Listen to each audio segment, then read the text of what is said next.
శ్రీ గురుభ్యో నమ. శ్రీమాత్రే నమ. సత్సంగ పరివారానికి సాదరాహ్వానం.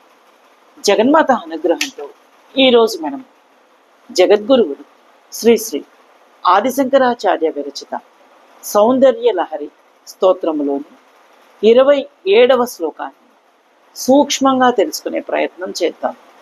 గం గణపతయే నమః. శ్రీమాత్రే నమః.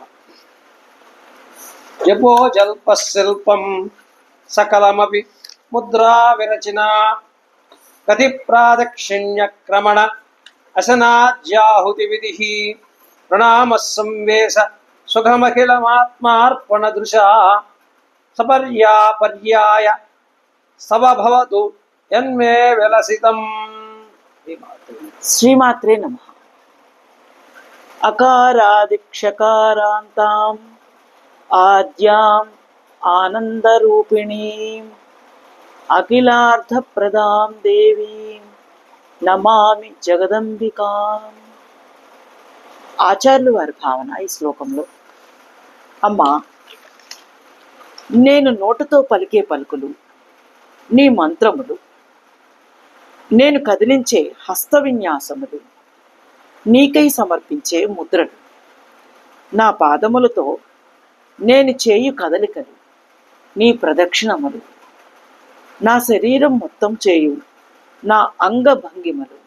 అనగా రాత్రి నేను నిద్రించే సమయమున నా శరీరం చూపే భంగిమ నీకు సాష్టాంగ ప్రణామము.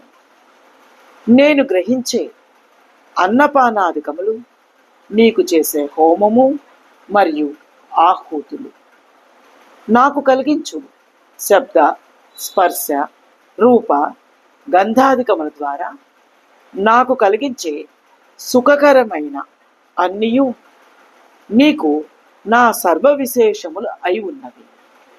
అనగా నేను నీకు ఆత్మార్పణము చేసుకొంచున్నాను.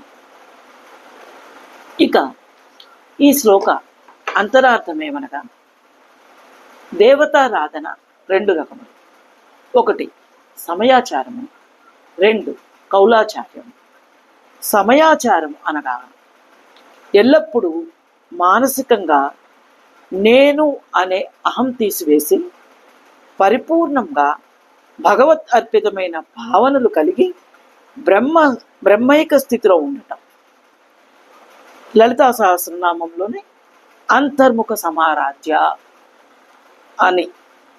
కౌలాచారం అనగా బాహ్య వేషం, బాహ్య పూజ, బాహ్య మాటలు, బాహ్య ప్రవర్తన, పూజా విధానంలో నియమబద్ధులై ఉంటారు. అనగా లలితా సహస్రనామంలోని బహిర్ముఖస దుర్లభ. ఈ 2